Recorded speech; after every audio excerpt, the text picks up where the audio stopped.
this rain started picking up right after the women stepped off, so that's going to be interesting coming in with men's open compound coming up in just a second with Sawyer Sullivan from Texas A&M versus Chase Herndon from Union College. If memory serves correct, Sawyer Sullivan was the #1 seed after qualifications, and I believe Chase was 15th. But I've been having my eye on Sawyer Sullivan pretty much all weekend, because I had heard how good he was, but this is my first time seeing him in a tournament, so this is my first time actually seeing him. And so I've been keeping an eye on him and his scores all weekend, and man has not come up. He has not come down from the top. Yeah. And Chase, he did a fantastic job yesterday during the first several rounds of eliminations, putting him in this gold medal match. It was really cool watching him shoot too. I think I saw fairly consistent scores north of 145 for him. And I saw similar scores with that with Sullivan as well. So yeah, open compound divisions, but open especially is extremely close and extremely competitive. Yes, I believe Sullivan ended with an arrow average around 9.8 something. He's very competitive, and all those top archers in that top 20-ish or so bracket are all extremely high scores. That is very indicative of a very steady aim and deep knowledge of both form and their own personal equipment. Well, looks like the rain's slacking off a bit. I guess it was just a little southern downpour that we get here around all the time in the summer. But or it's holding off to watch the archers. Maybe. All right, our next match is compound men. All right, and they just introduced our compound archers coming up right now. Weather can drastically change an archer's shooting, not only just from the rain hitting the arrows as it's flying down bail, but also just the cloud coverage and the change in light that you look through your sight. For those of you who don't know, for compounds you shoot with a peep sight in your sight, and with open compound you have magnification. And so usually you're shooting a clarifier in your peep sight, which just helps clear up the picture downrange. Because of this, you can sometimes run into issues of not being able to see enough because there's not enough light flowing through your aperture, so it gets very dim. And so in darker conditions like this cloud coverage, it can sometimes get a little difficult to see through your bow. You know, I've never even thought about how the weather affects the actual sight itself. So your sight has a lens in it because you are open compound. Yes, for outdoor I shoot a 6X lens. Have you ever had your lens fog up? Oh yes. Oh yes. During practice day on Thursday, it was very bright out. It was very hot and it was very humid. And several times I had to go to my quiver and grab my little lens cleaner and wipe off some condensation, some fog that was building up on there. But it can get very nerve-wracking, especially if it starts fogging up in the middle of an end, because you're trying to rush to make sure you get all your arrows off. But you also want to make sure you're able to see downrange clearly. Is Sawyer Sullivan. Your line judge for this match is Swami Nathan Balasubramanian. All right, both archers are stepping up to grab their bows. Looks like we have an elite verdict from Chase at Union College and a Matthews TRX for Sawyer Sullivan at Texas A&M. Sawyer will be first to shoot.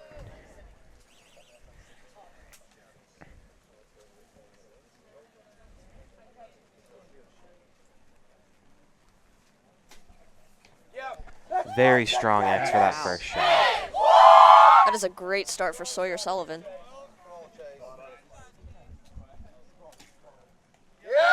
Also very strong shot, trading off X's.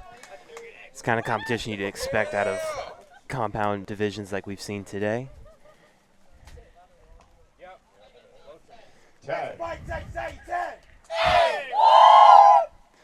Very spirited crowd from Texas A&M this morning. Texas A&M has been lively this entire weekend. 9. But it's good to see a team support their archers like that. Oh yeah, great to see all that school spirit and camaraderie building up over this weekend. 9. Sawyer Sullivan finished that round out with a 29.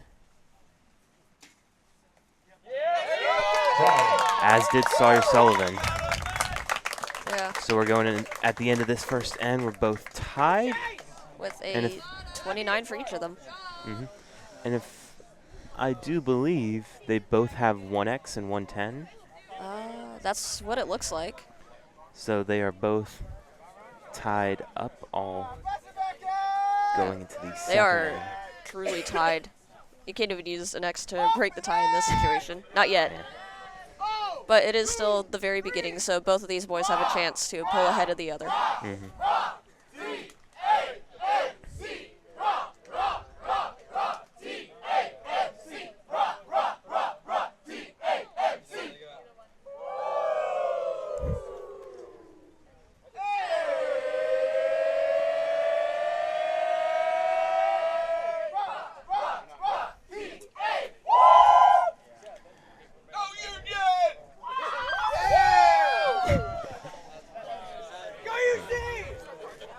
Texas A&M had, I think I've heard 4 different organized chants throughout the weekend from them that they've been using.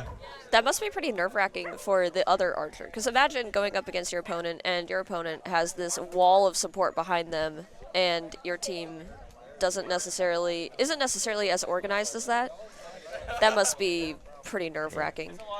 I am hearing a lot of support though from Chase, just not in these organized chants. Yeah. That actually brings up an interesting point, though. Alina, yourself personally, do you prefer hearing words of encouragement coming from behind you, or would you rather kind of be left to your own devices? And like hearing people behind me when I shoot, whether it's another teammate or the coach, or even they don't even have to say anything, just knowing that they're behind me, it makes it feel a lot more like practice. And so because I shoot better in practice a lot of times than I do in a competition. So just having someone behind me, they don't even have to be saying anything. But if they are calling my shots, then that's a bonus. But just having someone there with me, it makes it feel more like practice. And I get a little more confidence in myself. And I think, okay, I can actually do this. mm-hmm. Like the qualification round, 10. in the very beginning, I didn't shoot well in practice. I was actually late, and I missed the first practice end. So that was a very bad start, just for the overall atmosphere of the tournament. And then in the very beginning, I felt like, I can't do this. I'm not going to shoot well. But then a couple of my teammates came up behind me, and they didn't even say much. Most of them just said a simple, like, hello, how are you feeling? And just that was enough to get me back out of that slump and think, okay, I can do this. 9. What about you?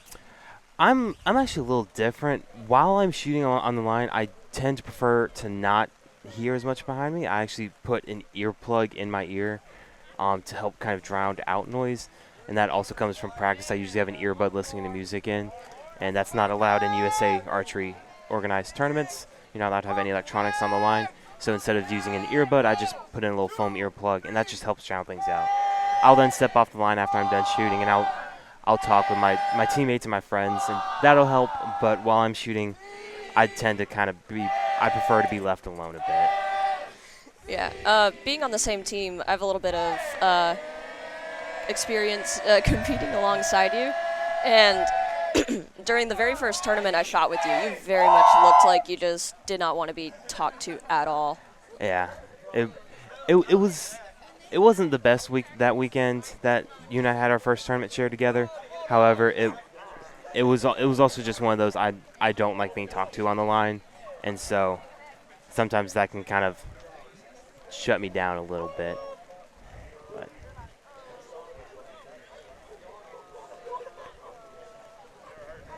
All right, and that score is 57 for Chase and 59 from Sawyer.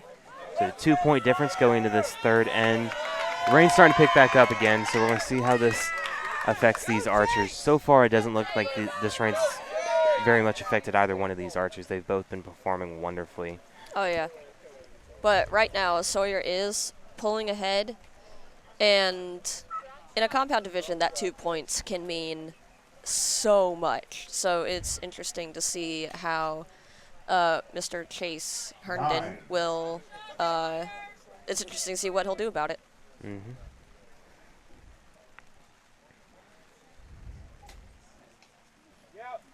Ooh. 10. Very close to a line, but that does look like it is breaking, so that would be a 10 for Sullivan.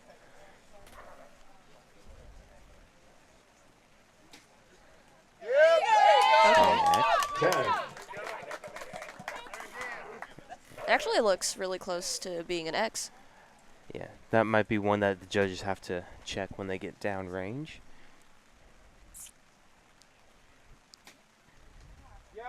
Let's fight. 10.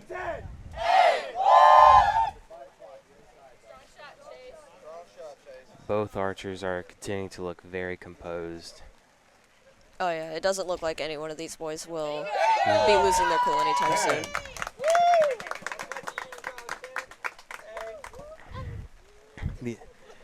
I know, speaking from personal experience, the amount of pressure that can go into an archer's head when you have the entirety of the crowd here watching you as you shoot.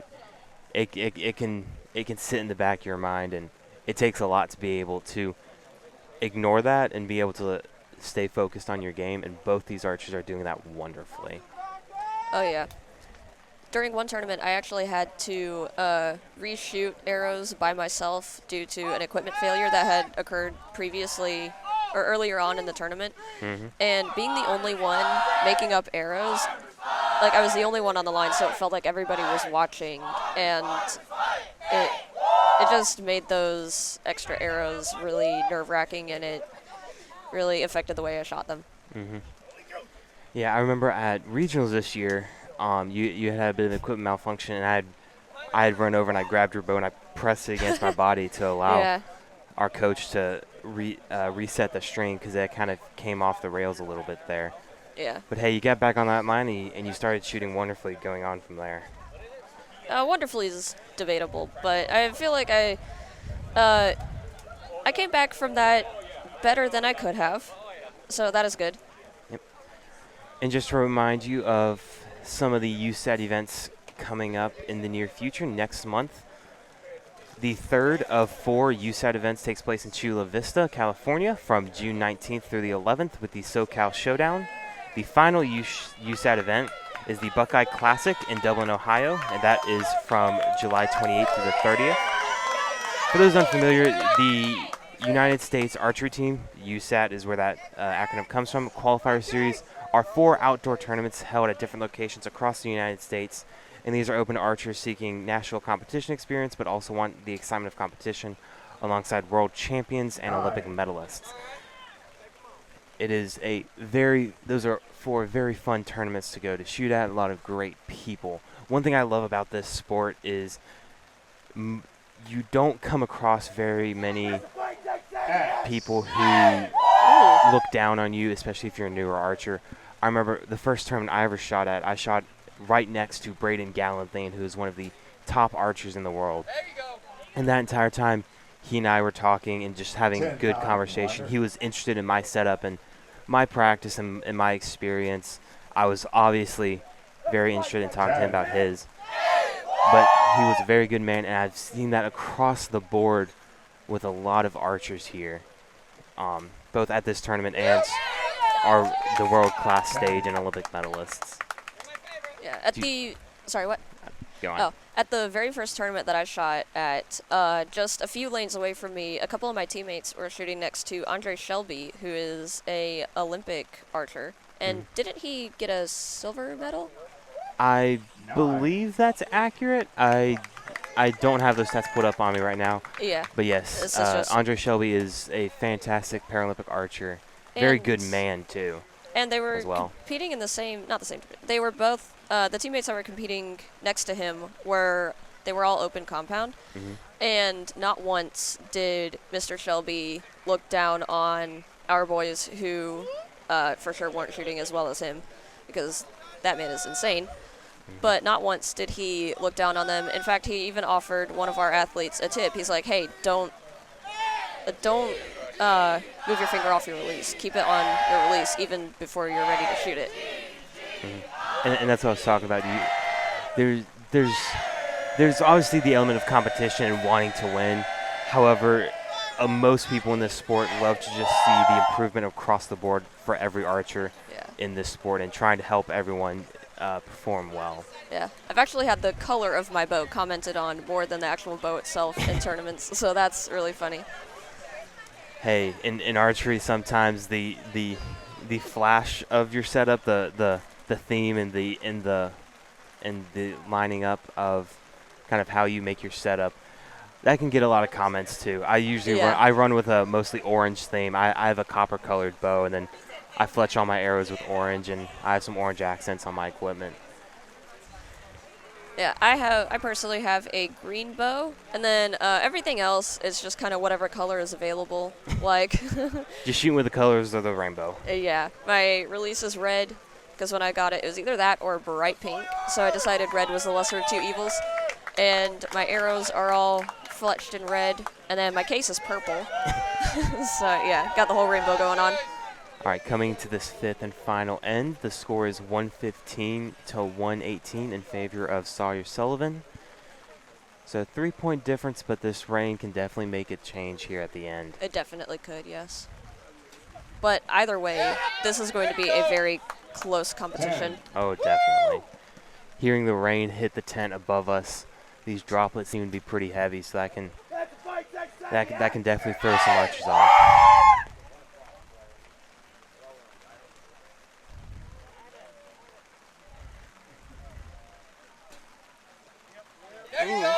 Ten.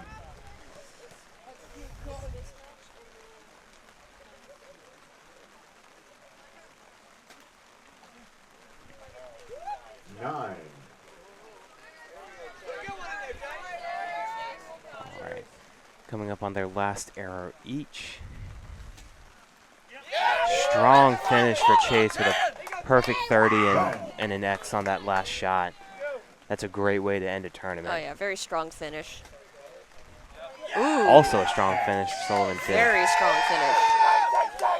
That looks like Sullivan won that match. We're getting those official scores coming in now.